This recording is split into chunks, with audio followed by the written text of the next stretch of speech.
All right, we're live. This is the late morning program with Nam Ross. This is episode 26. This is a live episode. We've never done this type of broadcast before, but we have with us Rajalila Mataji and Ekavira Prabhu.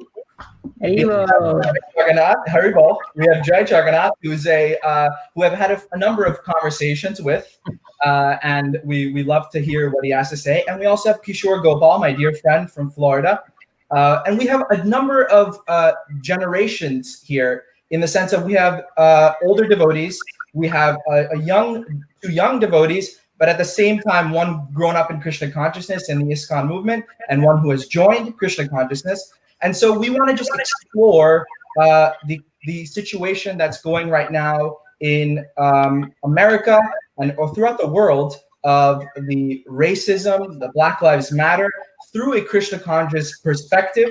Of course, we don't want to seem that we are being insensitive to anyone, to any community, but we'd also like to express how devotees or devotees of Krishna look at these situations, how we can be more compassionate, how we can be more thoughtful. And so I'd like to open it up with the opening statement. I actually got a message from a friend who said, "Why did you choose these four devotees?"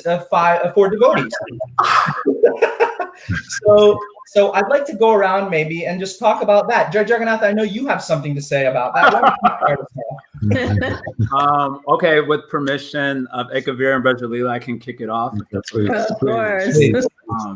Yeah, when you first sent me that message, I have to admit that I was at first flattered that they would think I was transcendent to the bodily concept of life. I really appreciated their high estimation of me. # focus on the positive. That was kind of the first thing that stuck out to me as a joke. And the second thing that kind of stood out to me was that I found it an interesting statement because it seems to me that as a person, as a soul that has a Black body, especially a Black male body, I have what would be considered maybe a typical Black male experience in terms of racism. I've also experienced a Black community. And if it really is the case that I have had that experience and I transcended it, then it seems that I'm the best person to talk about this situation because of having previously been fully absorbed in the bodily concept of life and then later on having kind of transcended it. I don't know if that was the precise language. I forgot the precise language used. So I found it interesting that the comment, at least as it read to me, seemed to imply that I was not, or we were not exactly good persons to talk about the subject matter precisely because we've gone beyond the bodily concept of life. And since that's not our starting position, it didn't make sense to me how that could be the case that someone who's fully in the bodily concept, who's fully immersed in those topics, or like fully entangled in that concept, how they would be more qualified to speak about an issue than someone who was first in that position and then out of that position. So that was the thing that was kind of interesting for me about that. Right. Mataji and Prabhu, why do you think that I chose you to, or what has been your realization from what Jai Jagannath has been saying?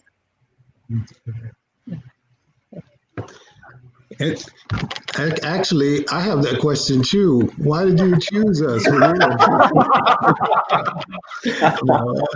I'll say that. I understand that Bhakti-Tirtha Swami had faced racism in his career in Krishna consciousness, and you being his disciples, I feel that you can share your experiences and what you have to say, even though you may be beyond the bodily concept, as Jai Jagannath was saying. So I think that if you can share your Maharajas, and for those who don't know Bhakti-Tirtha Swami, he was an African-American sannyasi or leader in our movement. He was a very prolific speaker and a prolific preacher, and he touched so many people's lives, including mine and all the devotees here on this podcast. So I feel that you can really kind of bring his mood out in this podcast. To answer the question for you, I feel that's why I chose you. And Kishore Kishore grew up as a devotee in ISKCON, and so that perspective I feel would be really beneficial. Kishore, if you want to add something on that. Sure. Yeah, I think that you know, as growing up in the movement and being in a Black body, uh, it's a different experience than what somebody might experience as we think an African American experiences. Of course, it's not that my experience is without racism. I have definitely experienced racism within our own movement because, to be honest, I have hardly any much connection with the secular world. Right. And so I think, yeah, just kind of a different perspective, a different experience of racism that, not everybody maybe, and I know there are those who can relate to my experience of growing up in the movement and experiencing racism, as opposed to being a devotee out in the world and experiencing racism. And so, yeah, it's a different experience, but the kind of ideas may be similar. Right. Okay, great. Thank you. So I'm going to start off. What do you feel is the responsibility of devotees at this time? Maybe Ikavir and Vajalila Mataji, you can start that off. What do you feel is the responsibility of devotees at this time, whether African American or not? That's a big topic, and we can make the whole podcast about that. Yeah, taking responsibility, that's definitely at the foundation of what we want to understand. The question that we asked earlier regarding you inviting us, what I was thinking at that time when Ekavir Prabhu mentioned it to me was, because many of us have been involved before we came to Krishna consciousness in some form, of dealing with things in the world. And myself, I was in Berkeley during a time of many riots and many different things going on. So we have some experience firsthand, And so so I was just really, really excited and encouraged by you taking on this huge responsibility to bring this kind of awareness to different people that are listening today, because that's the first step in responsibility. This is what you're doing by your example. And because of that, we will be able to prayerfully share some things that can make a difference with some of the people that are listening. Thank you. Thank you very much. Jai Jagannath, what do you feel is the responsibility of devotees at this time? I can't say. And I don't know if it's fair for anyone to put the pressure on any one individual to say that this is a responsibility at this time. You spoke about in the beginning that we're going to share the Christian conscious perspective. And I would probably edit that by saying we'll share a Christian conscious perspective at best. Of course, due to our different adhikar, our different qualifications and development in bhakti, we have a different subjective understanding even of scripture and how scripture is to be applied. And therefore, I always found it interesting, even when you're hearing from devotees about Prabhupada, you get a very different image of Prabhupada from different disciples because of their own subjective achievement in Christian consciousness. And so when we're talking about the Christian conscious perspective, well, is there the Christian conscious perspective, or is it a Christian conscious perspective? So on a personal level, I don't know precisely what is the responsibility of the devotee community at large, aside from whatever I've learned from Prabhupada in terms of distributing compassion by helping persons connect to Krishna and gradually be off the bodily concept of life. Now, how that manifests itself on practical levels can look very different. It could just be like distributing prasadam, going out and doing harinam. Maybe it's just holding space for persons who need to vent out some of their frustrations due to the circumstances. How that compassion is distributed may vary from devotee to devotee, but I can't think of any other way of contributing to the situation in the right now other than by the distribution of compassion by connecting people to Krishna. And gradually we're moving them from the body concept of life. I do have in my notes there just a quick thing, and I'm sorry to run on. No. I've personally been dealing with a lot of tension on this subject matter for the last week because of I have very strong views about everything, and I usually pride myself. Not this is not a good thing, by the way, but I usually pride myself by having a educated, because this is a word that's been going around a lot these days. Educated as far as what Bible says about situations and how we might view them. And in the course of this week, I realized that there's a way that these things like personally affect us on the one hand, and then on the other hand, there's this sort of obligation to act in relationship to the greater whole. And according to the society that you surround yourself with, whether it's a devotional society or otherwise, there's a social obligation to respond to things in a very particular way. And that social obligation may be at odds with how you're personally impacted by things. So that creates a tension. And then on top of that, you have the plethora of perspectives of how you should respond to things. And so you're like trying to navigate the plethora of perspectives, and that creates more tension. And then on top of that, and this is only going to be for a smaller minority, you have people who actually know scripture, who actually studied it, and you're trying to like bring that element into their psyche as well. And so all that taken together, this is my personal experience. It's been arresting, so that I'm not able to act in any way, because it's like, well, do I do this? Do I go with this? And well, whose perspective do I follow? And so the feeling's been very much like arrested. And so that's where my answer is. Like, I can't say definitively that this is the best thing to do. But if I have to do something right away, then I'm going to do what I'm accustomed to doing and trying to connect people to Krishna in my own small way. Kishore, what do you think how do you think devotees should react? What are the responsibilities of devotees of Krishna at this time? From your perspective, your realization, you don't have to, just kind of, what is your perspective on that? Yeah. Well, something that I think about is, when we talk about devotees, I've seen more and more lately that there's a lot of anxiety about, devotees kind of throwing philosophy at people and not really being sensitive to how they feel. And I feel like there's something to that. I think that how Jai Jagannath was saying, people's ideas about solutions come from their own experiences as well.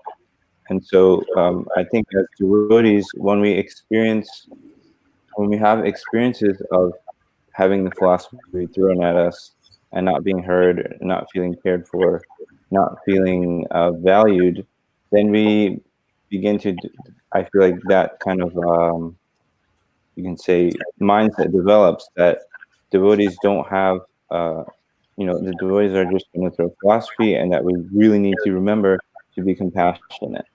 And something that I think is that if these qualities of compassion and empathy and like this, these are all qualities of a Vaishnava. Right. But we maybe have not spent enough time to actually meditate on that, or I can say for myself to imbibe those qualities. And we're separating the philosophy of the Vaishnava from the behavior of the Vaishnava. And so I think we need to reconnect those two things, because as we see from our own contemporary Vaishnava leaders and from our Vaishnava acharyas, that they exemplify these qualities. And so I think within our own, for me, growing up in the movement, when I see these things going on, I think about also in our own movement, how, these things go on, and how I think there's a lack of taking care of our devotees.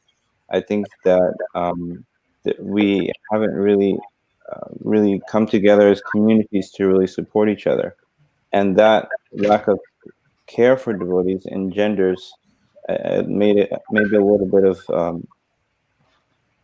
maybe mistrust or feeling that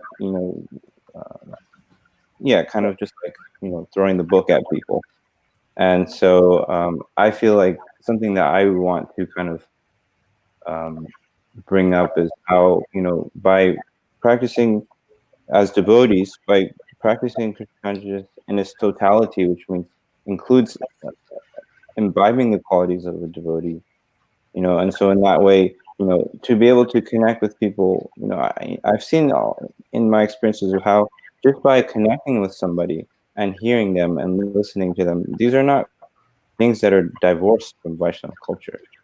It's very much within our culture to support each other and to love each other and to hear each other. And I think that we need to kind of bring that culture more to the forefront. And, I think that's something that can be very powerful. Right. Hey, Kavira Prabhu, please comment on what you feel the responsibility of devotees are at this time. Yes. Well, such wonderful responses that the devotees have made already, and it covers pretty much the whole gambit. I think it's important to not have a certain expectation that all devotees are going to respond to different external stimuli in the same way, external crises in the same way. Right. So some devotees may consider that they want to somehow help by going out and physically protesting in a march. Some devotees may consider that they want to, become more introspective and see what they're doing that can contribute to such a mindset out in the external society. Some devotees may want to, do what you're doing and actually educate, people and to become more aware of, what's going on in the society and also what we can actually do. Because it's such a overwhelming subject.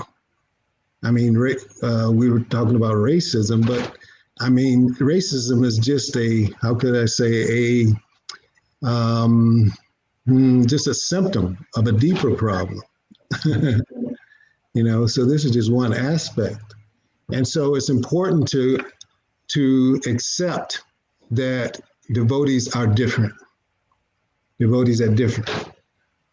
At the same time, it's important that devotees utilize their Krishna consciousness principles in whatever way that we are trying to actually make some impact on society. Remember the principles and apply those principles. So the first and foremost thing, what is our responsibility is to actually be an example of compassion and empathy and love, those things, to be that example. And so how can we actually make a genuine impact on another person's life if we are actually having challenges implemented in our own life and in our own communities? So that's very important. Thank you. Rajalila Mataji, please comment. Yeah.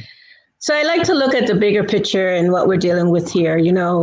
Actually, to be honest, most devotees don't really understand so much about the history, of different cultures in our country. Most of us don't take the time to really try to learn about, just basically basic aspects of different cultures. And we are a very diverse institution. And so that's something I believe is very necessary. Devotees are not educated in, the construct of racism. They're not educated in the structure of racism. They don't. Many devotees, many have knowledge and many don't. And I believe we need to all become more educated. As Ekavira Prabhu said, you're making a platform for that we can all, assist each other to become more educated. So we have a disease in our world, and that is to be understood. There is a disease, and this is a disease of fragmentation. And this disease of fragmentation needs to be understood from what we call ourselves devotees. However, we are aspiring devotees, and we live in this world of fragmentation. We live in it, we experience it, and we need to be able to talk about it, and we need to be able to have allies that can support us in our speaking about it. And so, therefore, what I see is responsibility at this time is to be able to share our truths and to be able to do it in a safe and accepted place that my truth is relevant and it has importance. And I believe when we can kind of start developing these safe places to be able to talk as you're doing now, that will help us to start really kind of breaking down these different things that exist in society no matter what. They've been in existence in time immemorial. They will continue to exist. Yes, Prabhupada books has helped us to be able to move beyond it. We have millions of our brothers and sisters that are not able to be able to understand even just the beginning of this, unless they get some mercy. So unless we are willing, and it's not just on the Black body, the community, it's on everybody. Everybody needs to take responsibility for bringing awareness to the plight of everybody in any body that we may have. It's definitely relevant now to the African American body because historically, that's who has experienced, in America, at least historically, this is what most African Americans have experienced. And we may step back and we may say, well, it doesn't relate to us. We're like devotees, this is karma, just take Krishna consciousness. We're not the body. Fine, all good. Yeah. But, tell me what happens when I walk out of the temple. And when I have to walk and go to my job, tell me what happens then in the body that I may have, whatever, woman's body, male's body, brown body, whatever. Tell me about that. People don't understand this. And this is the beginning, I believe, of our Krishna conscious movement. I really love that our young devotees are bringing this more to the awareness of people in our institution. So I don't want to go on and on. However, I do. I'm grateful to you, Namras Prabhu and Ananda Vrindavan, that's bringing these topics for us to talk about them. Sure. We talk about them. Okay, so I see a lot of activity in the comment section. Let's take some questions from the comments here. Deva Madhava says, what would each of you ask of the institution? Is there anything the formal ISKCON body shouldn't be doing from here on related to the emotions issues of this discussion? Jai Jagannath, why don't you answer that first? I can't say. I might be saying this a lot. I mean, I can't say if we should be doing more than what's already happening. I guess there's a component, just speaking to what Mother Brajlita brought up. There's a sense of there needs to be greater education. And that's a word that's been used a lot, even in conventional conversations. There needs to be more education about these things. I guess I often wonder, is the education of teaching persons that they're not the body, et cetera, all that goes along with that, is that not sufficient? And the reason I wonder that is because when you speak about suffering in this world, the way suffering is experienced subjectively is basically uniformed. Although when you're looking at suffering objectively, you can size it up that this one is worse than that because of the situation. But as far as the subjective experience of suffering is concerned, it's basically experienced in a very uniformed way. I often mention this quote. It comes from Viktor Frankl's Man's Search for Meaning. Is a pretty popular book about his experiences in the Nazi camps. And he talks about suffering as gas entering a gas chamber. And he gives this comparison that when gas enters a chamber, no matter how big or small the chamber is, the gas fills the chamber uniformly. And the same way when gas enters the gas of suffering enters the chamber of our psyche, it fills up the psyche uniformly. So everyone thinks that their suffering is really terrible, even if objectively speaking, it's not as terrible as someone else's. So I guess what I've learned from Bhagavad Gita is that understanding that suffering is subjectively experienced in a uniform way. The education is about how to empathize with that through Krishna conscious principles and how to remove the suffering of samsara, essentially. the suffering that is generated by our ignorance and by our turning away from God.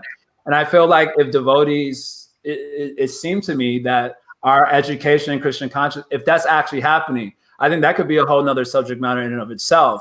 Our movement being said, this is a movement of education, and maybe ain't that much education going on in terms of even our own philosophy and tradition. Just taking for granted that that's happening, then I wouldn't see why that wouldn't be enough for a person to empathize with the suffering of anyone in any condition. And I guess speaking to Kishore Ghosh Paul's point, it seems that maybe our education, we haven't done well enough we know like the gist of the philosophy, or we know some talking points of the philosophy, but we've yet to embody the philosophy in such a way that it demonstrates that this education is actually sufficient. But as far as theoretically speaking, it seems to me that this would be a sufficient type of education. If everyone really understood we were spirit souls, could there be racism? If everyone really empathized with the plight of souls that are turned away from God, could you not feel for anyone and everyone in all their conditions of life, including the animal species and so on? So I couldn't suggest, I don't see what I would suggest more of the institution in terms of this like particular scenario. Yeah. I guess, yeah. I mean, I personally would say that I think a message of compassion, of support is definitely needed in these times from the society. Let's take another question here from Mukunda Russell. I appreciate Ekavir Prabhu's point that different devotees will respond differently. I think everyone can appreciate this point. Why then are some devotees being called out for being insensitive when they choose to preach a purely transcendental message? This is a very good question. Kishore, do you have any thoughts on that?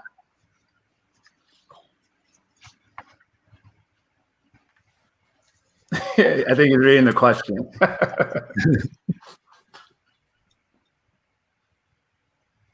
Do you feel that some people are being called insensitive for preaching the message of Krishna consciousness during this time when they should be sensitive to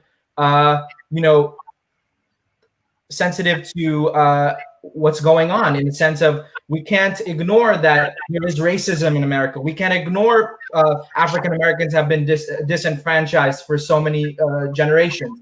So do you feel that so let me put up the question again. Why are some devotees being called out as insensitive? I guess Mukunda feels that he has experienced that maybe, or he has heard that people are saying that. So what are your views on that? Yeah, I think I've thought about this as well. Something that I've been noticing lately, especially on social media, it sometimes seems somewhat of a little bit of a war ground of opinions, where different people have different opinions, and I've been seeing how the response to other people sharing opinions that may not be appreciated can be quite maybe intense. I think when we cross the line to maybe insulting people or maybe criticizing them harshly, it kind of blurs the line between, is it a discussion or if it's just kind of like a kind of just kind of like fighting. And for me, it's like it's a little bit again, because going back to different people may share Christianity in different ways, and yes, I think that it's understandable how people may see it as insensitive, but I feel like something that I personally have kind of take issue with some people are kind of maybe felt that they need to be silenced because of opinions that they share. And I think it's maybe a little bit unfair because if there's only one particular way to think and you're only allowed to have a particular opinion, and if you say something else, you'll be criticized and kind of alienated from others, from the majority. It seems like then our message becomes a little bit, I don't know, it seems to be a little bit mixed, because on one hand we're saying that we're trying to be compassionate with these people, but we're also, in a sense, kind of disrespecting our fellow devotees.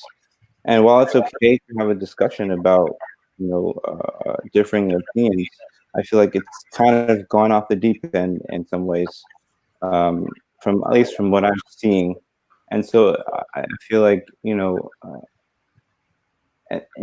like I can say that there are some Black people who are against Black Lives Matter, as unbelievable as it may seem. And I'm not talking about like devotees, like there are people out, in the political world. I don't really study these things very deeply, but I've seen there are Black people who are not, who are against Black Lives Matter. There are Black people who against, what the majority popular opinion is.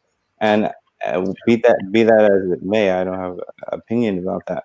But I just think it's like in the endeavor to try to do good, and we're kind of inadvertently, kind of dismissing people because of their opinion. It seems a little bit not hypocritical, but it's just a little bit hard to digest, And so, again, when I come back to as devotees, it's like when we try to discuss the things that happen in the world, I think it's also important to remember trying to deal with each other as devotees, and not dehumanizing people because of a difference of opinion. Mm-hmm. Great, thank you. Let's take another question. Can I answer that question, Prabhu? Can I give some light on that question? Yes, thank you. Yeah, because it really is important to stay chaste to our philosophy. It is important. It is important that we definitely share the principles of our philosophy. That's like the most important thing. Right.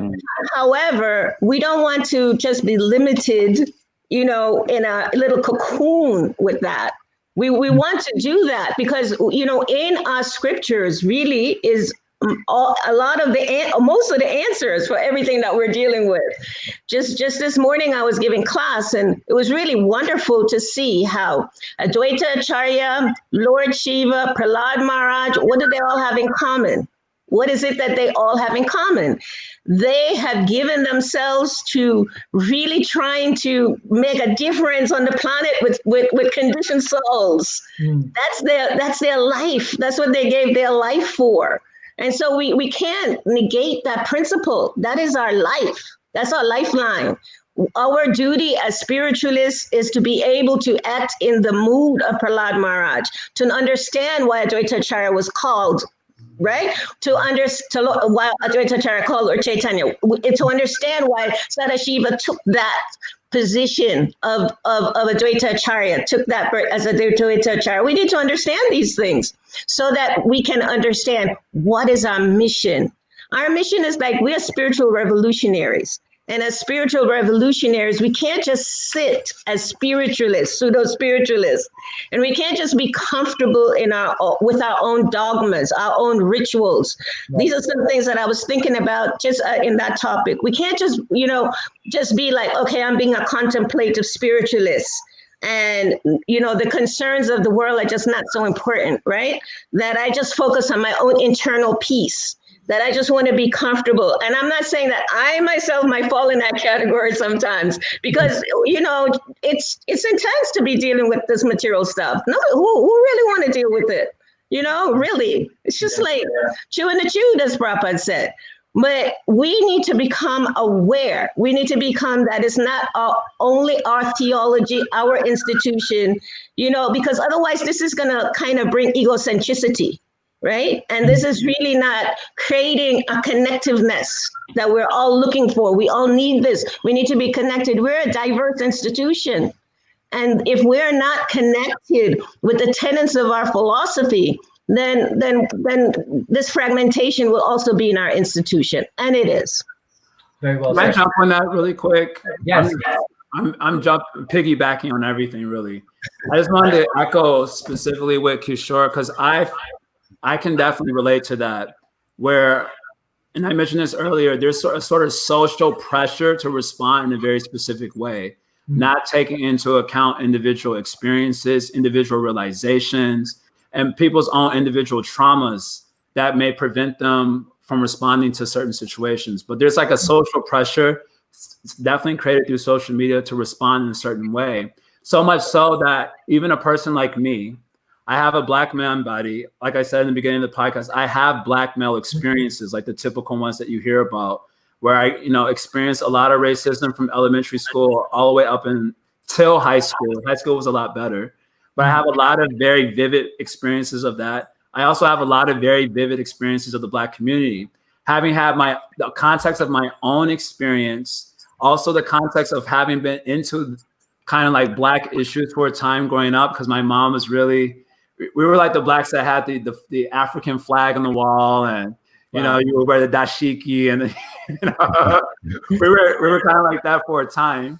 And so having grown up with very real experiences as a Black man on the side of racism and also on the side of the Black community, when a person like me says, hey, this is how I understand a solution to these problems, from the context of my very real experiences of these things, then because it doesn't match, or it may not match the social pressure to have a very particular response, then I've gotten, private messages and some little backlash that you're, spiritual bypassing, or it's like, how can I spiritual bypass? I have an actual real experience of this. Right. And I've sat with it. I've thought about it for a long time. It's disturbed me for a while.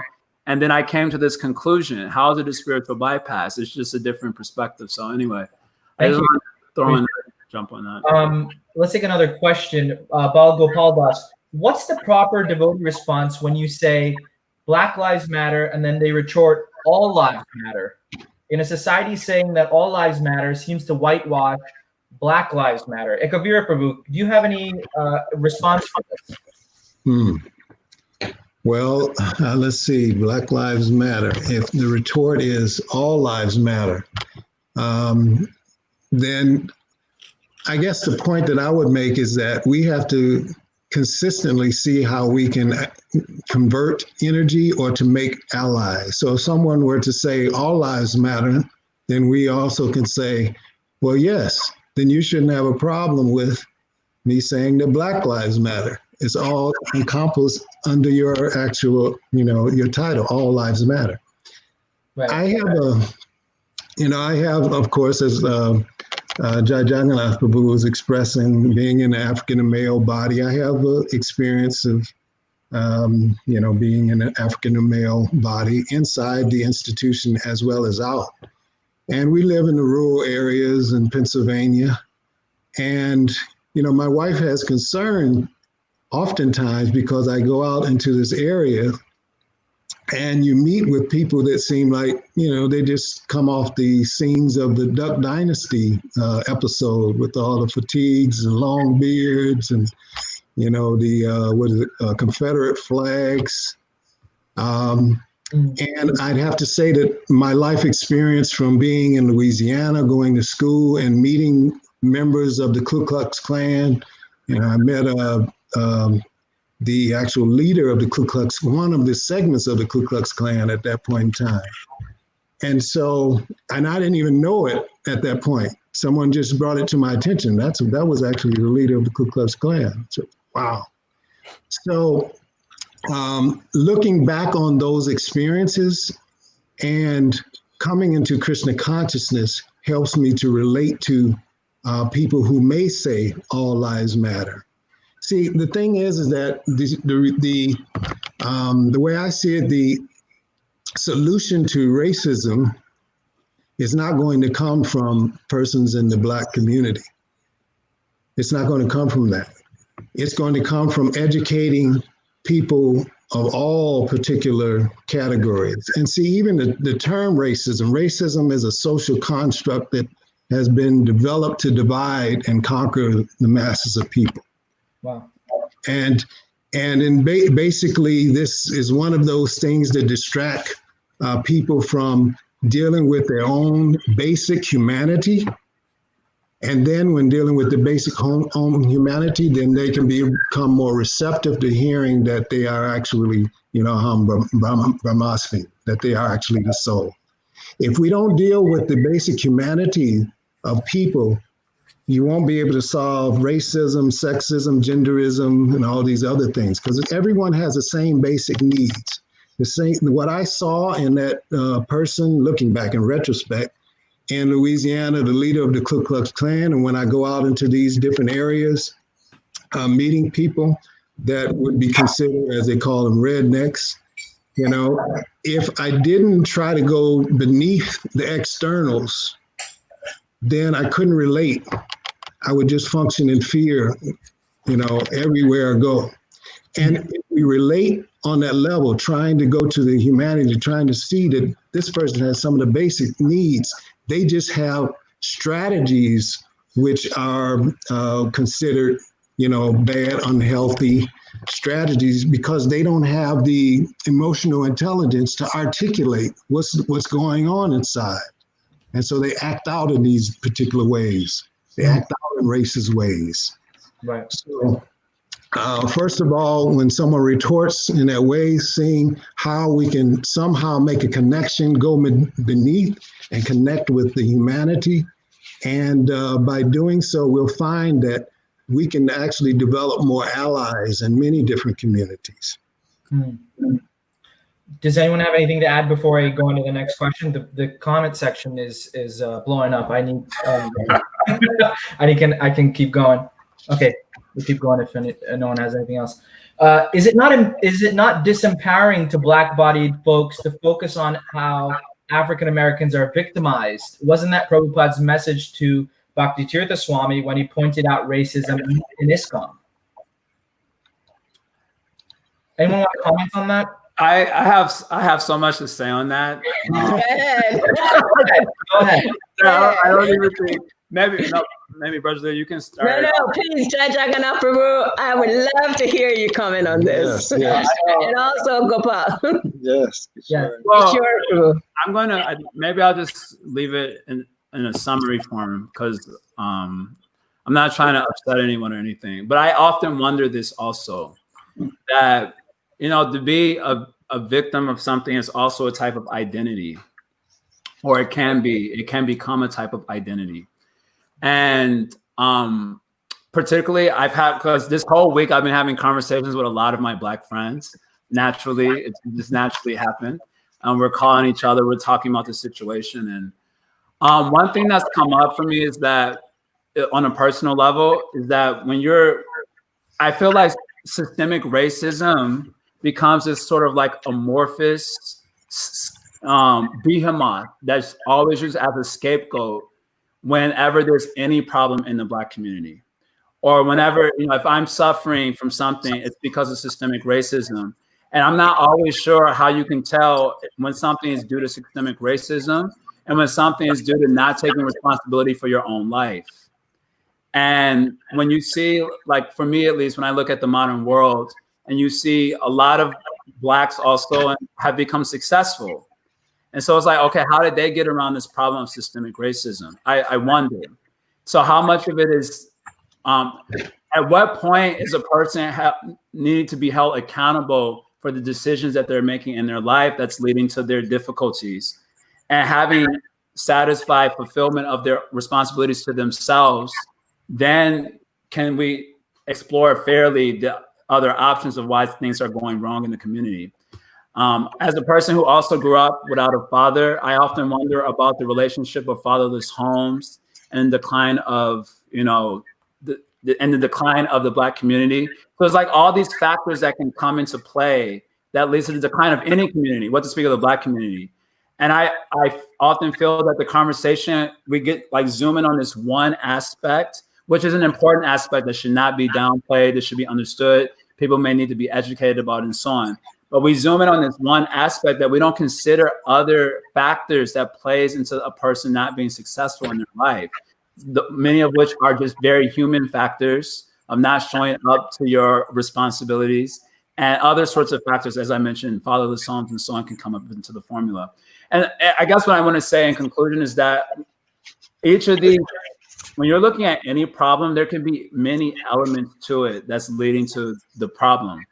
And maybe this one movement is focusing on one aspect of the problem. So for that, it's commendable in that particular focus. But there needs to be other focuses also in solving a problem if there's going to be a positive, sustainable solution.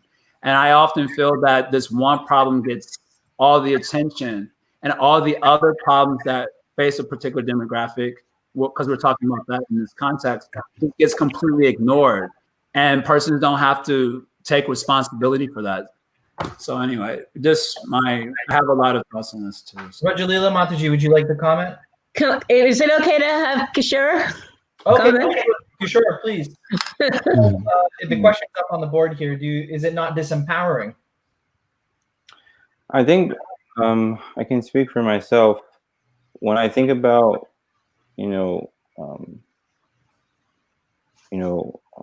what I have to offer, when I think about my talents, when I think about my potential, when I think about, the qualities that I have that can affect people in a positive way, I feel like it would be limiting for me to say the only reason I have that is because I'm Black. And I feel like, and for me also, I think to live, and this is why I really can empathize with people who have been suffering in this way. For me to think to myself, to live with the feeling that I'm always a kind of like a victim of oppression, that people are out to get me, that there's systems that are against me. That is a very painful way of life, and so I can definitely empathize with that. And I feel like as a devotee, I've been able to get a more wholesome experience of maybe identity, because I feel that I identify not only as a person in a Black body, I identify as a devotee as well. And that gives me a sense of confidence that even when I have experienced racism and people have made comments about me about the color of my skin or about the proportions of different parts of my body and all these kind of things, which are extremely hurtful, but I was able to manage that in some way by feeling more that I'm more than that. And I feel like as devotees, that's something I feel for myself, that's something I would like to share, is helping people to, because if you think about the world, and we look at the world, and it's like it's hard to see, just taking the world as it is, especially when we take out God consciousness. It's hard to see any way out. Because especially when you consider these kinds of things like racism have been happening for decades, and it can be hard to see if there's any way out at all. It seems like the suffering continues, and sometimes we get a little attraction. Somebody, a Black man gets killed by police, and we do protests, and then it happens again, and it can feel like this will never end. And the Christian consciousness presents that there is an alternative experience available outside of this kind of trap of the material world. And I don't want this to sound like it's just philosophy, but when we actually really, for religious people, understanding that there is somewhere to go out of this world, that gives a lot of hope. That because in this material world, we, in a sense, there is no shelter. When we look at we see how we can say the president has done so many horrible things, and the system has done so many horrible things, and it's like we can't depend on them. We can't depend on them for our shelter, and because they have neglected their duties as leaders of society. And so then, what is our alternative if there is no life after death? If there's nowhere else to go, and we simply have to live and die in the experience of being, kind of, preyed upon by society. And so I feel like for me, I think I personally feel like I don't want to be limited by being labeled a victim of systemic oppression. I feel like I'm more than that. I feel like I have more to achieve. I feel like that and I want to share that with other people, because it's we can address what is going on in the world, but it doesn't end there, because when we die, in this lifetime, I may be able to alleviate the suffering of another person, and that's very good. But when they die and they move to their next life, I'm not going to be around to stand up for them. I'm not going to be around to protest for them. I'm not going to be around to try to mitigate their suffering. Wow. So what is it that I can offer? What is it that I can offer? To put it in a poetic way, that they can remember me by. What is it that I can offer that they can take with them when they leave from this world? Because there's no guarantee that they won't have an even worse experience in their next life. You know. So for me, I feel like to say that we are only to limit our identity as only being, you know, yeah. So for me, I feel like the hope and the confidence of spiritual life, of God consciousness gives, is that there's something more, and that we have something to look to, and motivation to not only try to improve the situation of others by sharing Christian consciousness. And when I say Christian consciousness, it doesn't just mean philosophy. The philosophy is extremely important, but as Vaishnavas, we have to live the philosophy, and that speaks to our interactions with people and how we deal with them. And so yeah, I think that yeah, there's something to kind of that limiting mentality, that we don't want to kind of push on people. I wouldn't like people trying to convince me that I'm a victim of oppression, and that people hate me, and that people want me to suffer, and they want me to.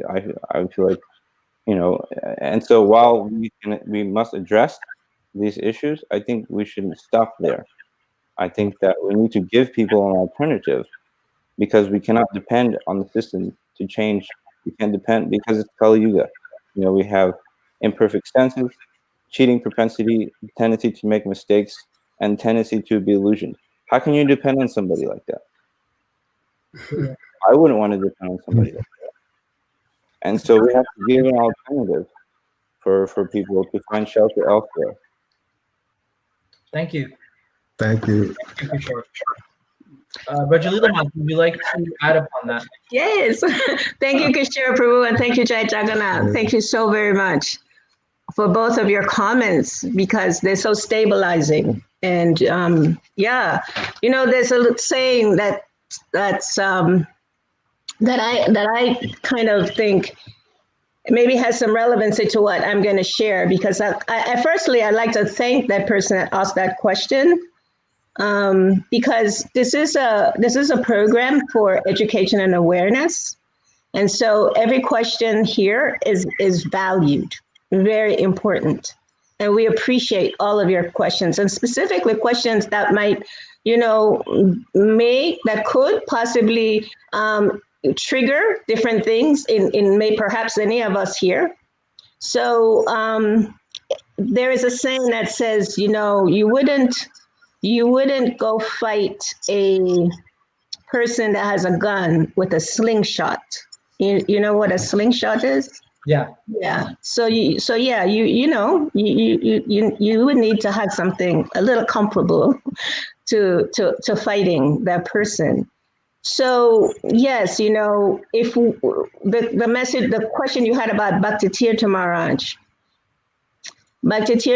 when he asked that question of Srila Prabhupada, it's because he saw that there was racism in the community that he was a part of, and when he saw that, it was disturbing.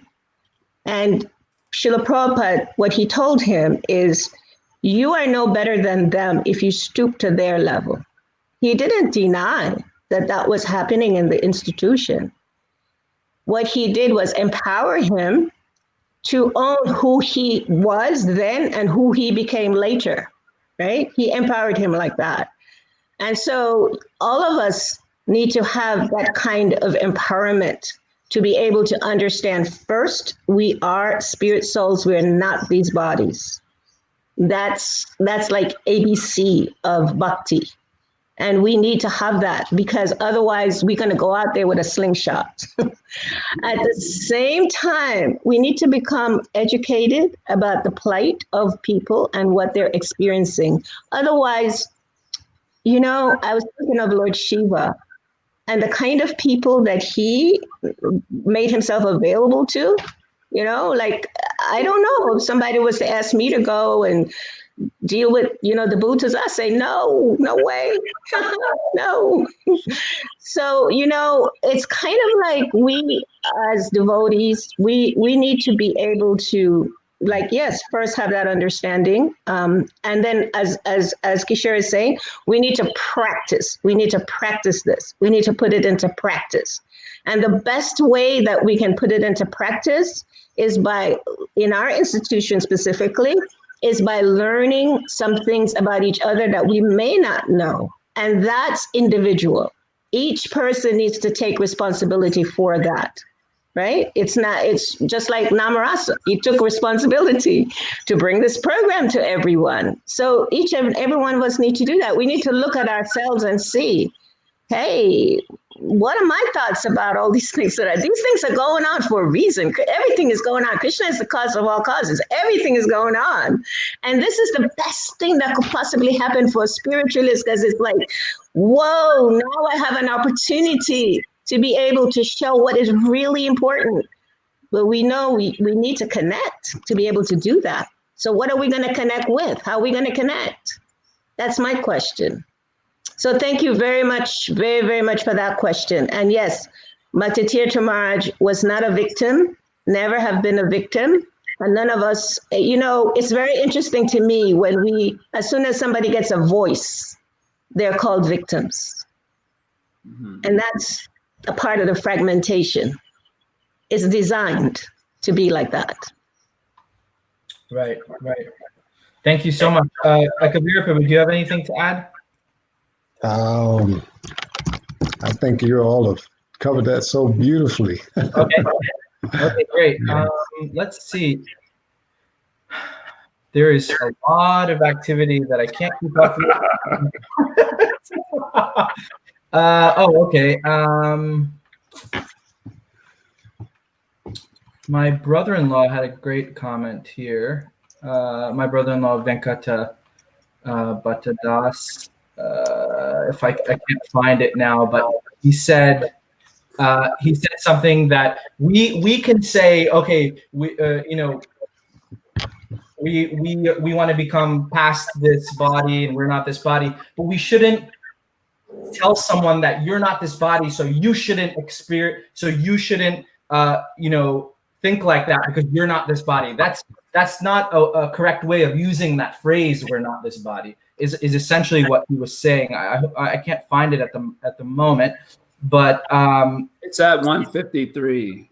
Oh yeah, I see it now. Okay, here we go.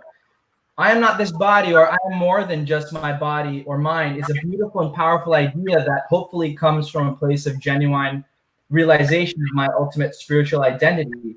It is a statement in the first person. Responding to suffering of others by saying you are not your body is not preaching transcendental philosophy purely on focusing on the spiritual. It is not even an accurate reflection of the bhakti paradigm. It is intellectual laziness, and it gets cut off because also, if you want to see your comment, try to keep it concise. I can put it all on the screen. I can't put everything on the screen, but that's a great point. I feel it's like when someone has a relative that dies, and then you go to them, well, they're not their body, right? And then it's like that's a very true statement, but the context, there could have been a little bit more sensitivity there. Right. Exactly. So, can I share something on that? Yes, please, Kishore. So first, I just want to make it very, just from my experience, that like I personally am not above the bodily concept of life in no shape or form.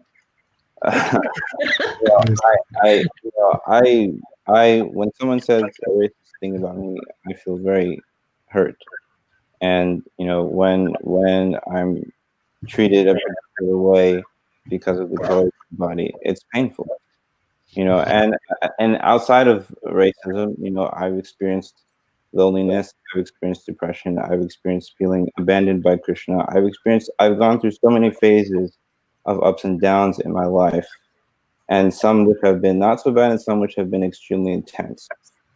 And so, when I feel that I don't want to identify with those things, it's not because I think I'm not my body. It's because I've been treated differently by more people than I've been treated wrongly. I've received love and care from more people than from people who have treated me wrongly. And that love and care is what gives me confidence in who I am. And so I think that culture of love is what has supported me for the people who I've been fortunate to have around me that not everybody has. And so I think yes, we should not be telling people that they're not their body, because I think it's and I think something about Krishna consciousness is that it's more than just we're not our body.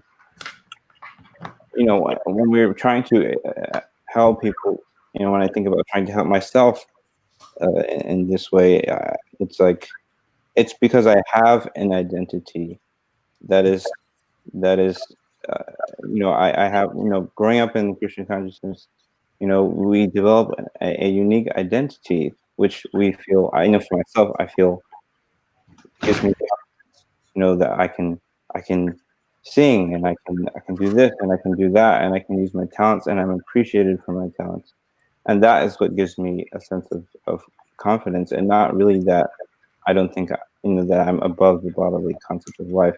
So I think when we can try to create that culture of appreciation and a culture of care is because that is the behavior of a Vaishnava. And so it's like, again, like there's the philosophy, and then there's how we behave with each other as well. Yeah, and so this is something that I've been thinking about. I also, just to jump in on that, I wonder about this as well. Narada Muni in the Bhagavatam, he has different ways of preaching to different personalities. So when you encounter him in the first canto, he tells Vyasadeva that all your work is, verily condemned, is how Prabhupada translates it. And I can imagine that being very painful, because if I write a post on Facebook and someone dislikes it, I'm like pain like anything. So I can't imagine writing the Vedas and then being condemned by my guru. And then Narada Muni, when he goes to the Haryashtras, then he gives a riddle, and that was sufficient to preach to them. When he goes to Prachina Barhisha in the fourth canto, he tells an allegory. So he has different ways of communicating the conclusions of bhakti to different personalities. And it seems like what we're talking about, how should we communicate to those who are experiencing suffering and lamentation?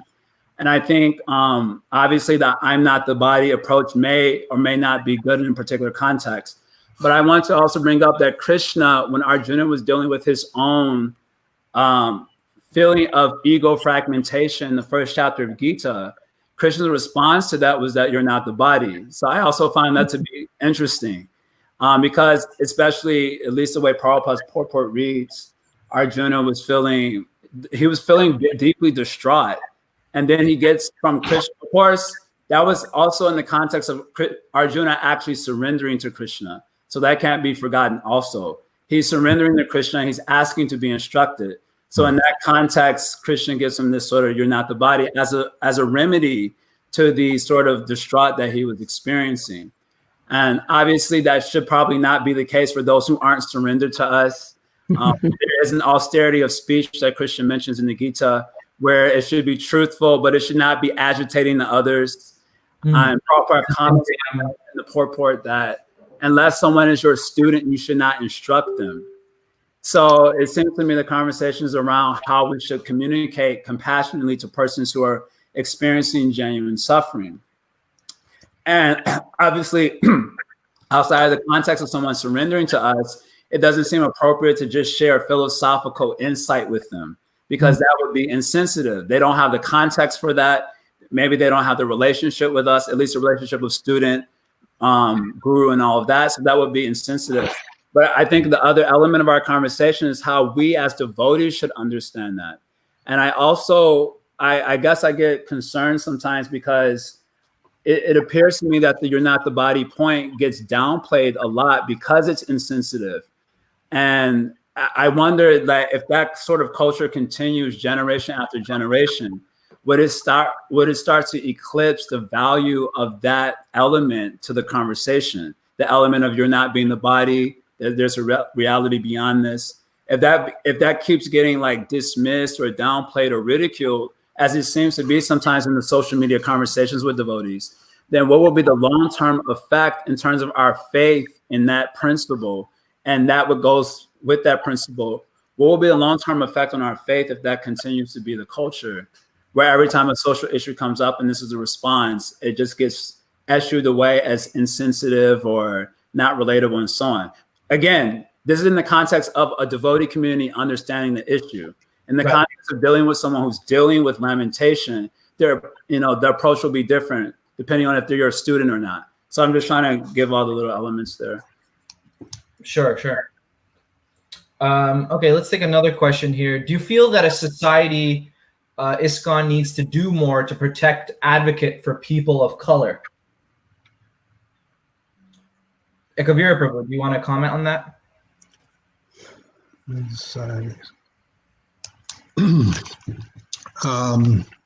ISKCON as a society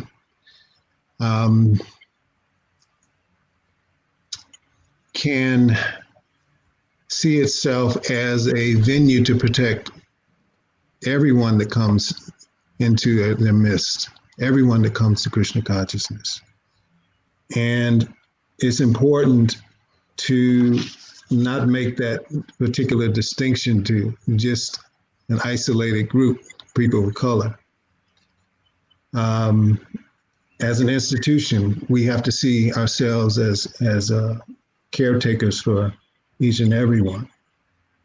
At the same time, if we become educated also ourselves into actually considering the needs of the individuals when they come, then a person will feel happy and they will feel that this is a place where they are secure, where it's home for them.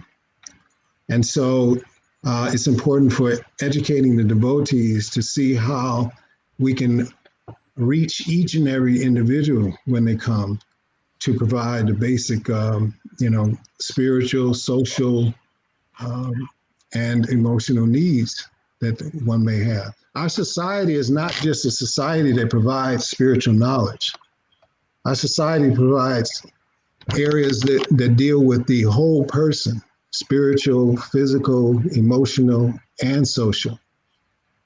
And, Bhaktivinoda Thakur speaks about that. If a society doesn't fulfill these 4 basic needs, then someone will go outside of the society to have these needs fulfilled. So what this person is asking, the devotee, thank you for your question. They're asking about a need, physical need, protection. Everyone has this need. And especially women in our society. Women have this need, a tremendous need for protection. Children have this need, our youth. So we in general have to see how we can protect and become more of a protector for everyone in our society. Right. Can I share something on that? Please. Yeah, I think something that I've been thinking, well, I do agree that, as a movement, we should, try to take care of everyone. I do have the experience that, it's, as, as a Black devotee, as a devotee in a Black body, I do experience that, I feel kind of alienated in a lot of different places that I go. And I travel a lot, and, I've spent time in India, I spent time in Europe, I spent time, all around America. And I do have to say that, I have experienced that there is, there's not as much, first of all, I haven't met like a whole a lot of Black devotees. Of course, I haven't been to, like Africa, but I have experienced, that there's less of us, and I feel like, it's harder. It's harder for us to, for me, I've grown up in the movement, so maybe it's easier. But I can see how for other people it would be harder to adapt to our culture and adapt to our society, and especially now that, like, I'm gonna have to throw this out there, that there is a large increase of Indian body devotees in our community all over America. And as a Black person, maybe because I've grown up in the movement, it's easier to accept, but it's very difficult to relate. And and I think also maybe something that needs to be said is that there is an element. I'm not going to say for all Indians, but there is an element of kind of racist undertone, and it could be from the culture from previous times, or for whatever reason. There is definitely racism in between Indian community and people in the Black body. And so for me, in my experiences of traveling and having experienced that, it's like, I think, like, I shouldn't have to feel like an outsider in America in an ISKCON temple. I shouldn't have to feel like I'm kind of isolated as a Black body devotee. And so I think that there can be something to be done in terms of trying to create more support for Black devotees to feel heard and to feel, part of the community. And it's something that I've thought about, because I find it to be a little bit it's a little disturbing, I can say, to kind of that feeling of like feeling that you are still seen as different even within your own community. And I think that as a movement, we do need to bring out these discussions, and I think we do need to bring awareness to it, because racism does unfortunately exist in our movement in different forms. And I think that it needs to be dealt with, because for me, growing up in the movement, I may be able to tolerate it, but for someone joining in the movement where they've already experienced racism, they're already tired of feeling like they're different from other people. And so if they come into the devotional community and they're still feeling like I'm the odd one out, and they get tired of it, and it's just like, where can I go to where I won't be treated differently? And so while I can't speak to like more kind of like outside in the secular world, but I can say from my experience within ISKCON that there's definitely racism, and there needs to be something to be done about it, because otherwise many devotees will go away, because they'll continue to feel. Sorry, I was reminded, one sannyasi, he's not a part of our movement, but he hangs out around our movement most of the time. Black body sannyasi, many of you may know who I'm talking about. I do. I was in Vrindavan, and he was talking to two devotees from Kenya, Black devotees, and he calls me over. He said, "Hey, Jai Jagannath, come here." So I walked over, and he looked at all three of us, like very like gravely. He looked at all three of us, and he was like, "Brothers unite." I never forgot that. And then he began kind of like chastising us about what sort of preaching we were doing in the Black community. And his comment to that was that, we ain't gonna listen from anybody else. That was kind of his stance. Like, we're not gonna hear about how to be spiritual from anyone else. That's just the way our communities are. And I found that to be very interesting. And I think it is a good question. It is something that obviously sticks out when you first join the movement, that, like, okay, I'm the eyeball out here. And I have plenty of experiences of that. And it's, someone may ask, why isn't there more preaching happening in, communities where there are people of color? I think these are pretty big questions that don't have easy answers to them necessarily. So anyway, I'm just pointing out that experience. It's definitely a good point. And Bhakti Maharaj is so unique in this regard. Yeah. empowered preaching, especially in Black communities and so on. Right. That's a good segue into my next question. That's my own personal question, actually, not my question, but actually, John V. Harrison helped me to compile some questions and discussion points, and one of them was, if Bhaktitirtha Swami was here at this time, what would his reaction be? What would he speak about? So can you shed some light on that, please, Rajalila Mataji or Ekavira Prabhu? In my experience of Bhaktitirtha Maharaj, he definitely always addressed social issues. At the same time, he did let us know they were social issues. We always had an understanding clearly that I believe I heard a tape of Jai Jagannath Prabhu about podcasts where he was making that distinction between transcendentalism and the things that go on in the material world. And these things are going on, as we know, always, right? There's always some misery that we will be affected by. That's just what the material world is about.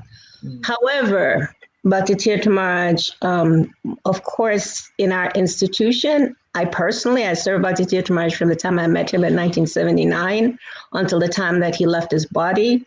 And I know that he faced himself a lot of racism, and I know that I have seen him cry, personally seen him cry for things that do go on in our institution. At the same time, though, he was very clear about how to keep that transcendental focus, help us to aspire for that, and to let us understand that, yes, these social things are going on, and we can sometimes feel really invisible. Sometimes, as women, as Black, whatever, we may sometimes feel invisible because we are in an institution that is predominantly of a different culture, and that culture is changing. Surely has changed over the last 15, 20 years. So he would definitely be doing what we're trying to do now. We need each other. We need each other. Let's find ways that we can start the communication. Let's start the dialogue, how we can actually understand each other a little more. Because as Kishore is saying, it's about us trying to connect and care and love, ultimately. So I think for the fragmentation we may have in our institution that comes from the material world. Remember, our institution are made up of people. These people are coming from their conditioning from the material world that is organized by the best of the best to keep us all separated and keep us, in ways that there's always some construct of destruction and disturbance, and that's just arranged. If we can understand that and we can become bigger than that, if we can become clear about that, and if we can just so many devotees are doing that now, really. They're just look, especially the younger generation, they're like, hey, I'm not buying that. I'm not buying into your, whatever, traditional, whatever you may have, right? And even those persons that maybe have expressions of racism, really, they are also a product of our structured society, so to speak, Many of them are not intentionally wanting to hurt. However, they just may not be educated, not be aware. And again, I'm big on educating. Education is so important, helping people to learn cultures, interacting with cultures. It's really important. So Bhaktitirtha Maharaj, getting back to our Bhaktitirtha Maharaj, I believe he would be doing what we're trying to do now, connect with each other on a deeper level, have conversations, be open, talk about these things. Let's heal our organization. Yes. It needs healing. Yeah. Very good point. Mira, would you like to add to that? That's she expressed it so well. He would actually ask each and every one of us to do soul searching and consider how we could be contributing to, the things that are taking place in our exterior society, and what we could actually do to, be more of our brother and sister's keeper, so to speak. Right. So, Yeah. yeah. Thank you. Appreciate that. Can I say just one more thing? Yes, Kishore, please. Sorry. I just wanted to kind of, on the point of education, because when I was mentioning before that the racism, that education is extremely important, because as preachers and as especially if we're becoming leaders in society, we need to be able to understand how to appreciate people from different cultures. Especially in a spiritual society, we have responsibility not only to take care of people physically, mentally, and emotionally, what to speak of spiritually. And if we think that just by trying to engage people spiritually, that everything else, in one sense, yes, Christian consciousness can heal all of these. But the thing is, you have to practice it properly. You have to practice it completely. But the thing is that if you're experiencing pain from being hurt, if you're experiencing pain of being alienated, it is very difficult for you to really practice Christian consciousness, because you're seeing these other people have been around the movement for so long. Why are they still racist? Maybe it doesn't work. There are these people who have been chanting and they give really nice classes and they travel all over the world and they're still racist. So does Christian consciousness really work? And so we need to understand our position, that we are, by not taking seriously these issues of how we're dealing with people, uh, and racism being one of them, it means that we are in a way we're sabotaging people's faith. Now, Bhakti Chaudhary says that no one can stop us from practicing Krishna consciousness except for ourselves, and that means Krishna is always available to us. But when we're creating a community, and when we're trying to give people that understanding, that means that people are coming in with their own experiences. They're coming in with their own uh, uh, um, you know pain or whatever baggage that they're carrying with them, and we need to be able to facilitate them to be able to we can't facilitate them if we haven't helped them to deal with those things. And so for me, it's like when I experienced, and I wanted to kind of, I feel like I have a kind of duty to kind of go in on this, so forgive me. But it's like when the experience that somebody who I put my trust in as a devotee, because when we come into devotional community, we're hoping, we see these people on the street and they look so happy and they look like this and like that, and we feel like these are people who I can trust. These people are going to take care of me. These people are going to, provide me with things that I haven't had. And so when they come into this community, there's an expectation of being cared for. There's an expectation of being respected. And there's and there's an expectation of being seen as a soul. Ooh, sorry. So when that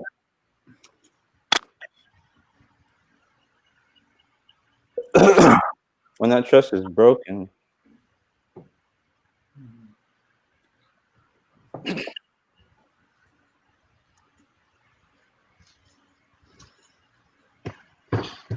sorry. It's okay. That's exactly Sure. right. Get out. Take your Take time. your time.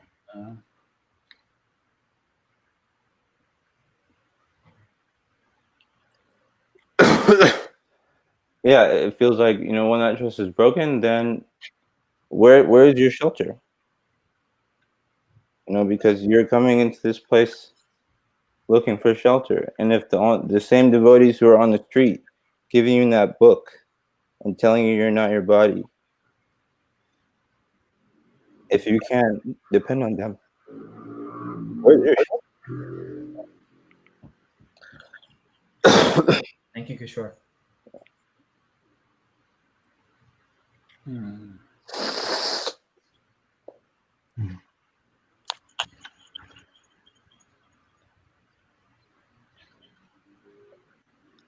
And so we should understand. We have to understand the seriousness of our responsibility as devotees. Yes.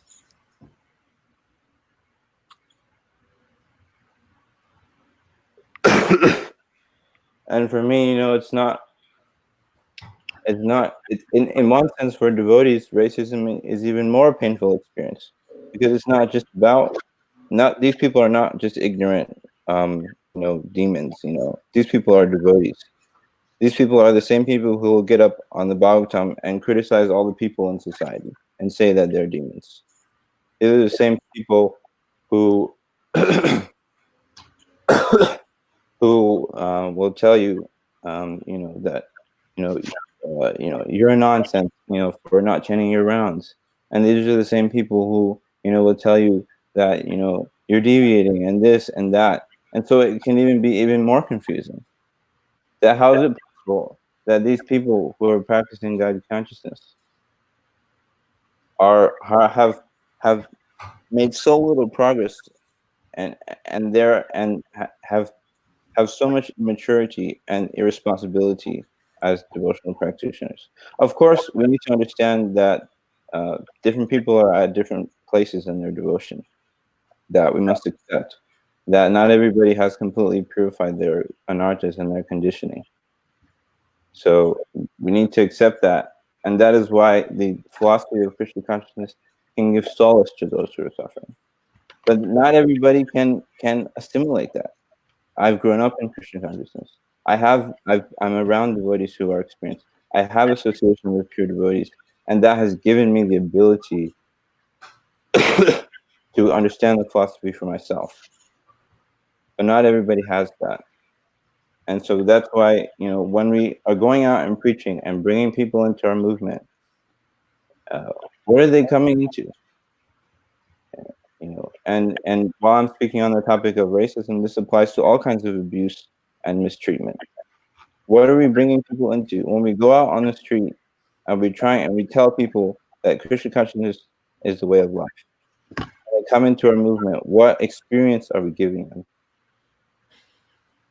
That means that that experience that they have is our responsibility. Bhakti Tirtha said, when somebody leaves the movement, we should all feel in some way that we're responsible. And this is the culture of Vaishnava.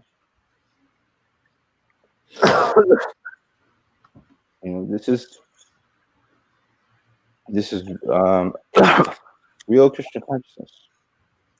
And when we study the qualities and the dealings of the Vaishnavas, we get a glimpse into real Krishna consciousness. We understand that how the Vaishnavas are meant to deal with each other. And if we can't get over societal biases, first of all, it's detrimental for our own spiritual life. That's the first thing. We're sabotaging our own Krishna consciousness. And second of all, you risk destroying the faith of a lot of different people. And so education is important, especially in the leadership position. And when I say leaders, that means if you're a sannyasi, that means you're a leader. If you are a temple president, if you're an ashram leader, if you are in management, if you are leading your own preaching community, these things are important. And so if we're not living our own philosophy, then we're just cheating people. And we're just trying to increase our members so that we can be respected as a spiritual society, or for whatever the motivation will be. And so we need to understand that the practice of Krishna consciousness is supposed to change us. The practice of Krishna consciousness, we're supposed to change. We're supposed to transform. And bhakti is not necessarily limited to having good qualities. Bhakti also means seeing Krishna in everybody. And if we can't do that, then we should not call ourselves preachers. We and so for me, it's like, it's something I was talking to Judge Eneth about, which I thought was funny, is that, devotees who I personally had experience of racism, and they're like, oh, Black Lives Matter. And I'm like, well, where did that come from? And of course, people are trying to understand and show support and things like that. So I get it. I'm not saying like, don't say that. But the thing is, we shouldn't be hypocritical.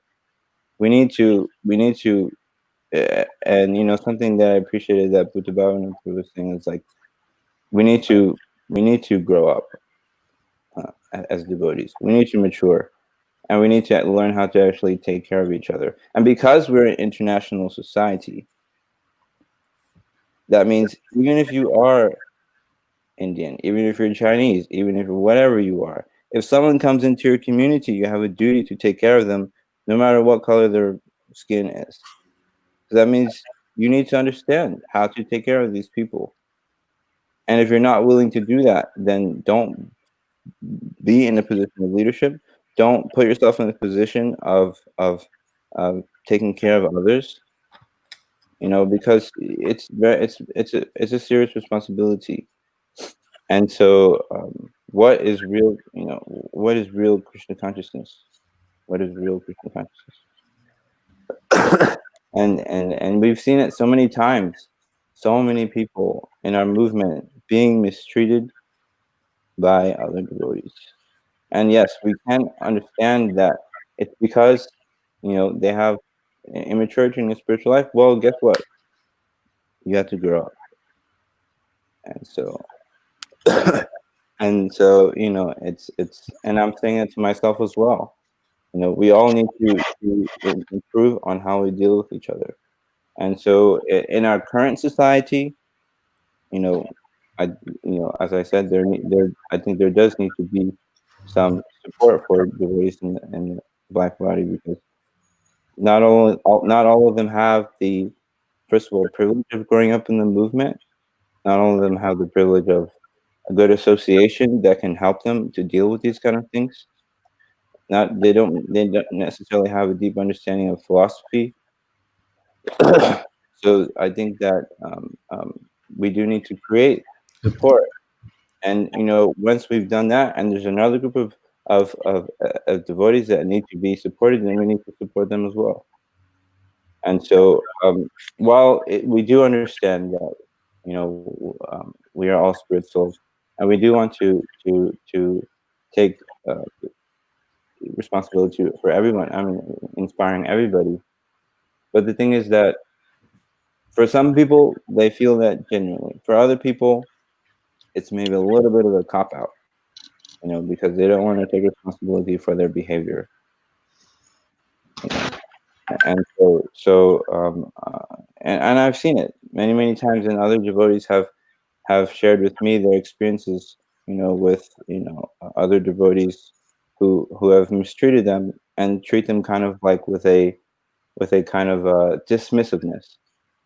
And I've experienced that myself, and I'm saying, in the Indian community, and I'm not saying with everybody. Like for me, growing up in the movement, it's like I can tell immediately when somebody is like being dismissive with me, because I spent a lot of time in India. I identify a lot with Indian culture, Right. and I have lots of friends who are Indians.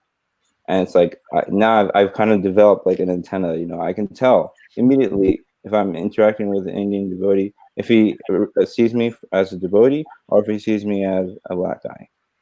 It's like easy. I can tell immediately.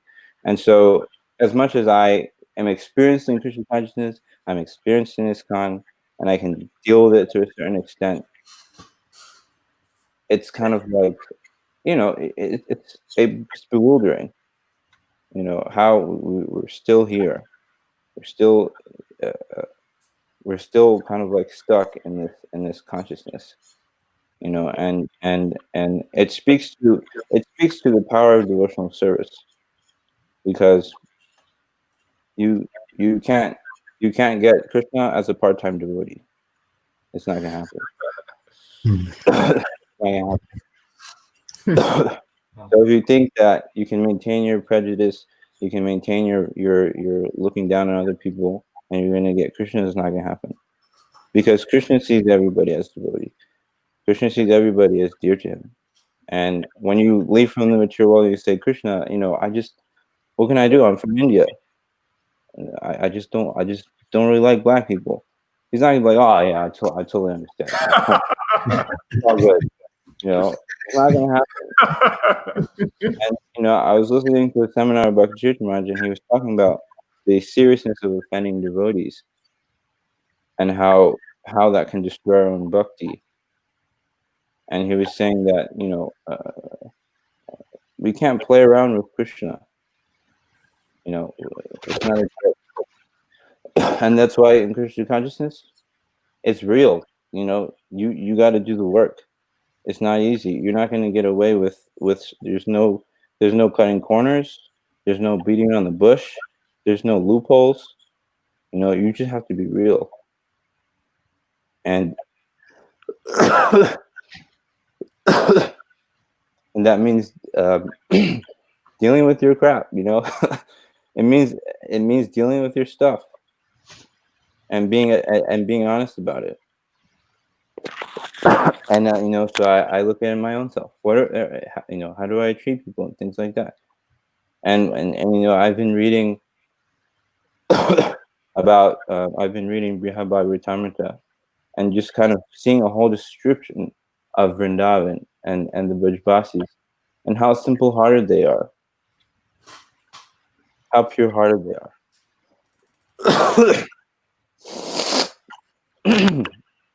And so it's like, we shouldn't think that with our duplicity in our heart that we're going to get bhakti.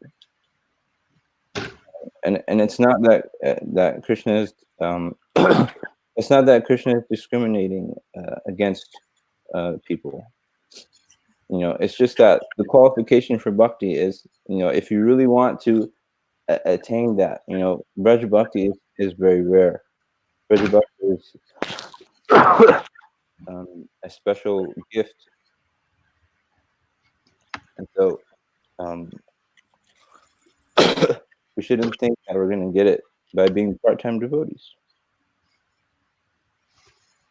And so the Vaishnava, so Vaishnava Sadachara should not be dismissed in the name of philosophy. When we read, when's the last time I was telling Jai Jagannath, when's the last time we looked at the 26 qualities of the devotee and asked ourselves if we're actually living by these?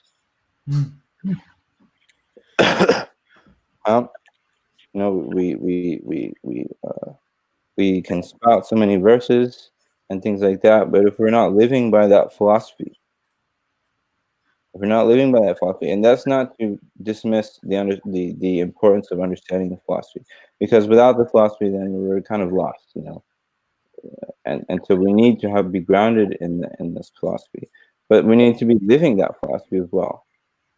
So if Bhakti Tirtha Maharaj would treat people kind of like dismissively, I'm a monk, I'm detached, I've controlled my senses, and he treated people in a dismissive way, they probably wouldn't take him as seriously. And so I think that we need to redefine what it means to have a Vaishnava community. And we get it. Philosophy is important. We know. We've heard it a billion times. But we want to see if you're going to live that philosophy. And again, our responsibility. It's in a sense, once it says in the Nectar of Instruction that once someone begins their devotional service, then they'll automatically be dragged to success. But that doesn't mean that we don't have a responsibility to nurture their Krishna consciousness, because if they become lost from the association of devotees, it will take a really long time potentially for them to come back on the path of Krishna consciousness. So while they may eventually reach success in Krishna consciousness, but we still have a responsibility to them. And so it's not it's everything. When we say everything is in our philosophy, it's true. Everything, including our behavior, is described. What is the behavior of a devotee? That is also there. And so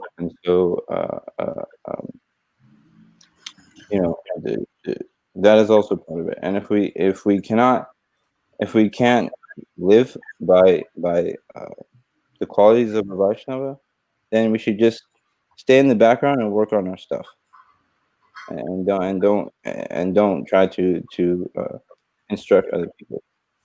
Because it requires a little humility, huh? To accept, hey, I need some things that I need to work on, and I'm gonna stay low a little bit. So it's about that responsibility, a responsibility to ourselves to practice Christian consciousness in its totality, and a responsibility to others who we have a duty to share Christian consciousness with.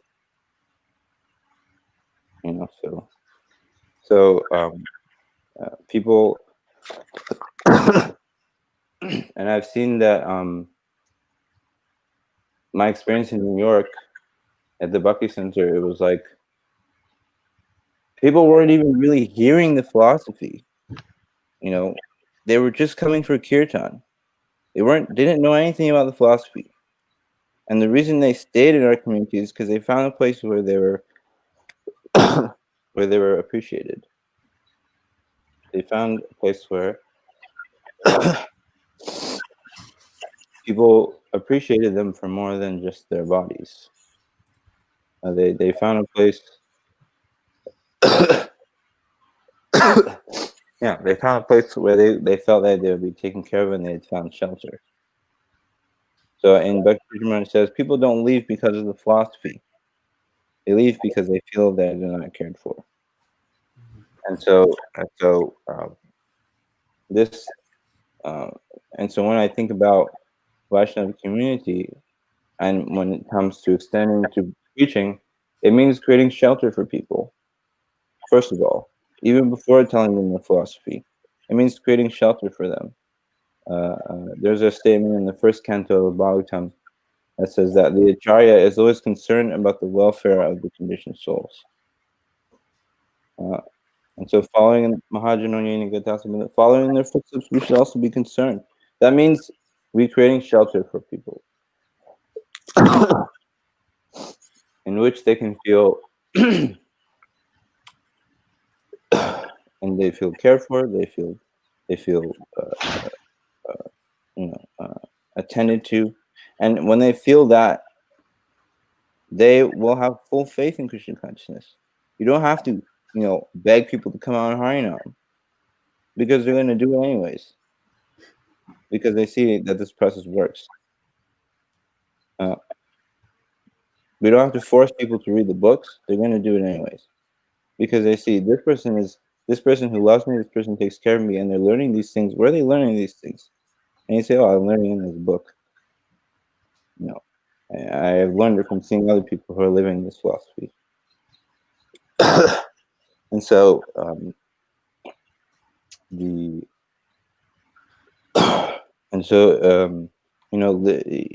it's creating that shelter for people. That is our responsibility as devotees. And so while we may not necessarily, I personally feel like not qualified to speak on, political issues of the secular world, but I can say as a devotee, our responsibility is to provide shelter for people. That is first and foremost.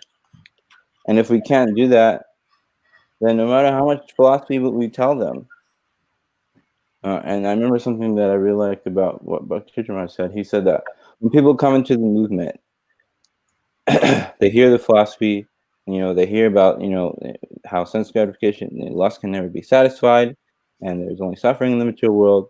And then they have an experience which drives them away from Christian consciousness.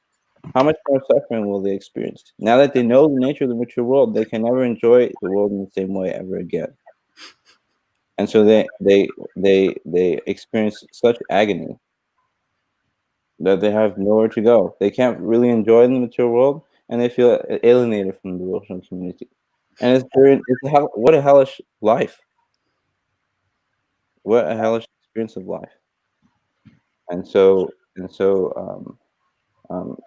if we treated people as Vaishnavas should, I think maybe it would change a lot of things. When people say, and I felt like when people were saying, so many people were concerned that devotees were just going to say, "You're not your body. You're not your body. You're not your body." And I was thinking, why are they saying that? And I think maybe it's because they're experiencing that. That devotees, there's a stereotype that devotees don't care about people and they're just going to throw the philosophy at you. Where is that coming from? It's because people are experiencing that. And so we have to look at ourselves, we have to look at our communities and ask ourselves, are we treating people like that? Are we treating people in a disrespectful way and dismissing our behavior and in the name of philosophy?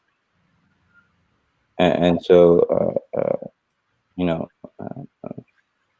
so that's something that I'm seeing, is that, and you see so many times that, and when I think about myself, you see like devotees who are kind of like suffering, and I know what it's like. I've experienced it. I've experienced depression and all these kind of things, and it's horrible. It's a terrible experience.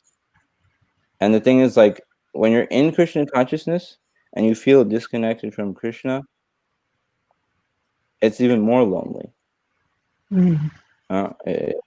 It's and we see how, like, in religious communities there's sometimes even higher percentages of suicide and things like that, out of feeling shame or guilt, and things like that. And so to the experience of knowing that there's no other alternative other than spiritual life, but feeling that spiritual life, you're not experiencing what you'd like to be experiencing. You're not experiencing what they tell you you're supposed to experience when you chant, when you read, and when you do Harinam. And it's like it's even more distressful, because now not only you're feeling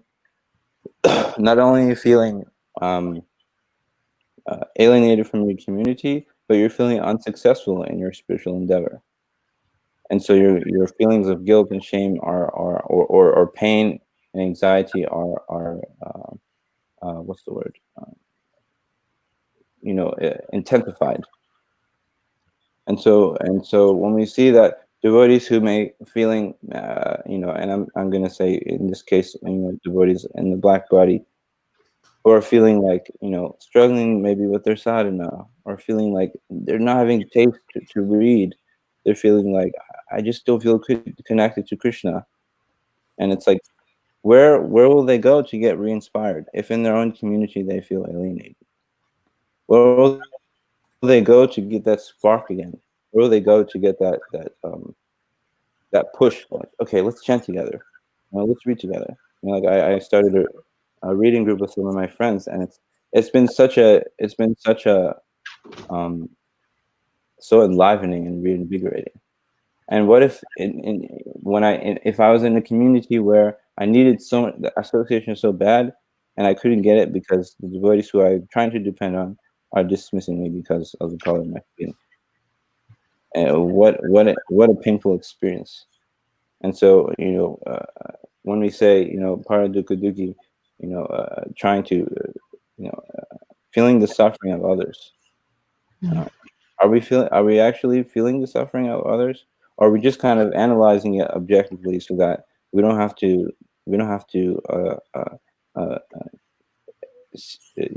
accept the reality? And so we can see, we're seeing that, it's sad that in our own devotional community that we're so immature. And so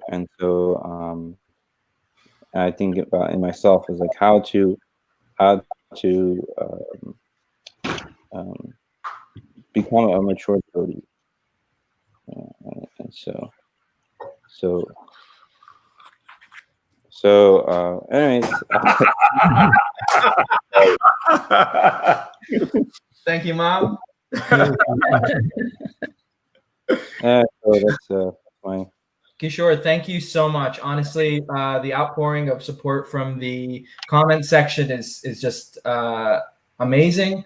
And you've said so many amazing points. And I really thank you for being vulnerable to all 260 people in the world that's watching.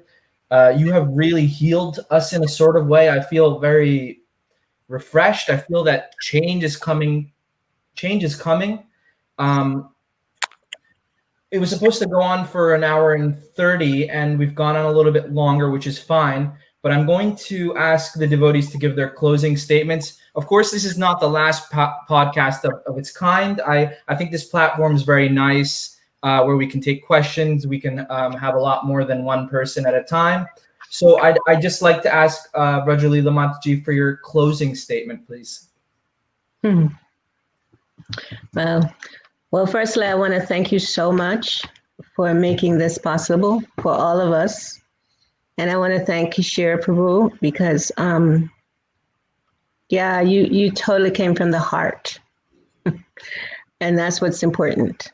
You know, you're sharing that. We need to feel cared for. And so you actually make us feel all cared for by you being vulnerable to share. I want to thank Jai Jagannath Prabhu for he has such a vast knowledge of the scriptures, and he's able to practicalize that when he gets in the presence of the devotees, because devotees, they want to not just hear philosophy from him, they want to be in his association. Yes. Thank you. And thank you very much for that. And this is where we start. This is how we start. This is what we do. We talk. And we keep talking, and we keep doing kirtan, and we keep talking. Let the conversation go on, please. Let the conversations go on. Thank you. Appreciate it. Ekavira Prabhu, please. Yes.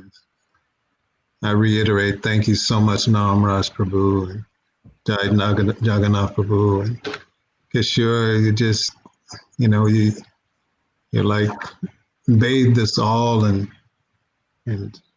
so many inspiring words. There's a saying that the child will lead us.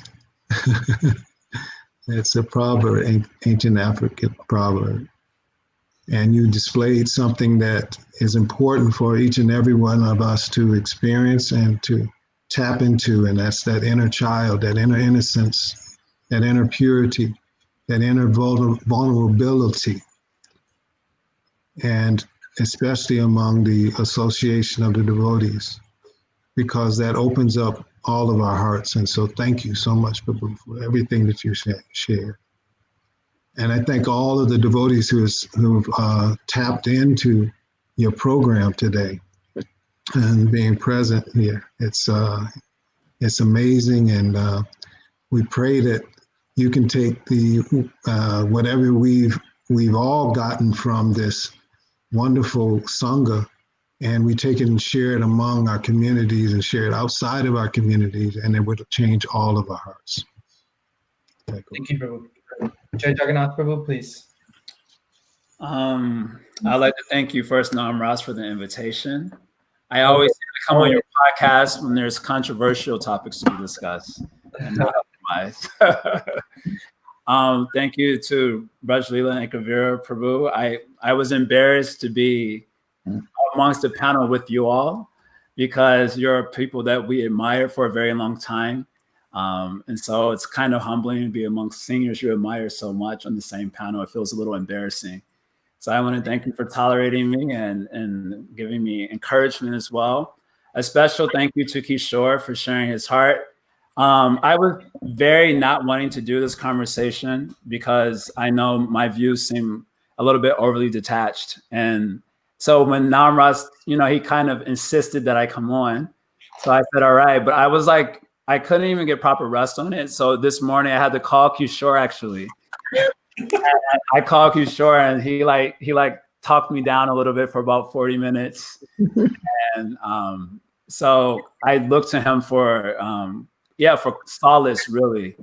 And just echoing something Johnny said, he's like a rain cloud. He doesn't say much, but when he does, it's just like a cooling rain cloud. And so very much I experience that regularly with him because I talk to him quite a bit. And I'm very grateful to see the greater Vaishnav community experience that. As far as closing comments are concerned, taking together all the things that we heard, I guess in short, there's no shortcut for maturity. Unless we, oftentimes, I guess I can speak for myself, one feels oneself to be like neophyte, and you're like, anyway, it's okay. I'm okay with that. But from the conversation, we're coming to understand that there are like very real consequences for our community if we don't actually mature ourselves. And a lot of the problems that Kishore was bringing up just speaks to the problem of not maturing as a devotee. And it's made me feel more positive pressure to mature myself. In other words, instead of giving myself a pass, that it's a gradual process, which is the card that one always pulls out when you need a pass for why you're not maybe performing the way you could be performing in bhakti. It's made me realize that there's severe consequences to our community, at least, well, to speak of on an individual level, but severe consequences to our community if we don't actually do the work of absorbing ourselves in our principles and actually making the advancement. We will become the losers, of course, but in some ways, in a worse way, our community will become the losers or will suffer. And how will we be able to reach out to the world outside of our community when our own communities are suffering so much because we failed to really commit to the process by which we could become mature?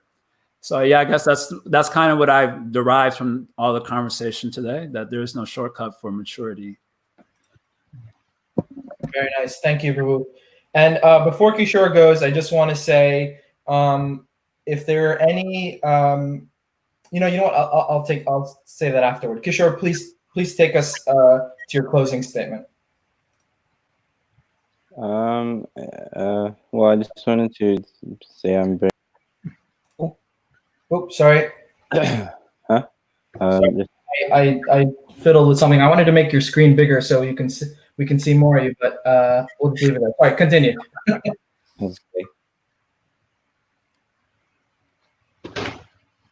Kishore, are you there? Okay. Well, I just want to say I'm very grateful. Yeah.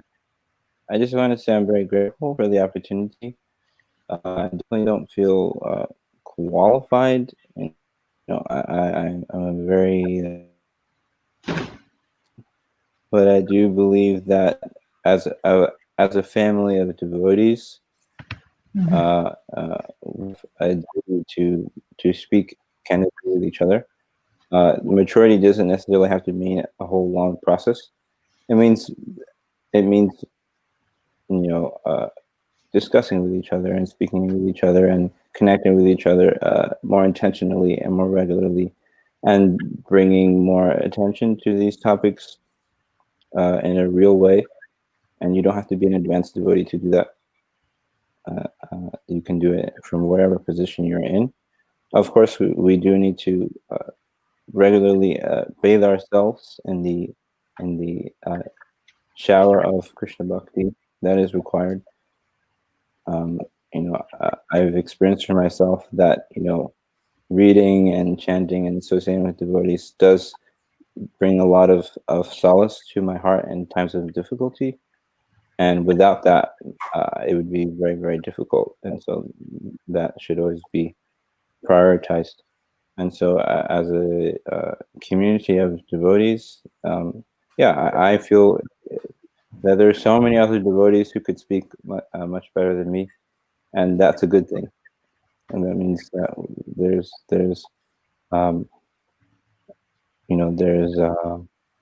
a lot of exciting times ahead, and that we should all think ourselves as important to this movement. No one should think that they're insignificant because they're not famous or popular or whatever, because even the famous and popular people can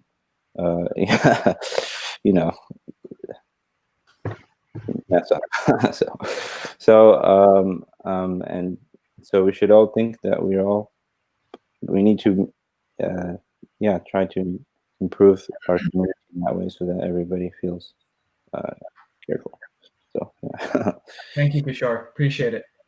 Okay, my closing statement is that I just want to apologize to everybody that I didn't get to answer your questions on the comment section. There was just a real flood of conversation. So I apologize for that. We will do more podcasts like these because I see that there's a lot of interest in these very candid, very honest conversations. So I really thank everyone for logging in.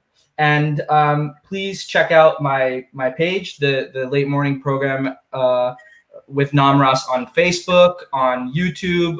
We're on all the podcast platforms. And if anyone wants to get in touch with any of these panelists, Jay Jagannath is on Instagram very regularly, Urban Sage Deliberates. Kishore Gopal is on Facebook. You can find him there. Ekavira Prabhu and Rajalila Mataji, if you'd like to share your email, ekaviradasa@gmail.com.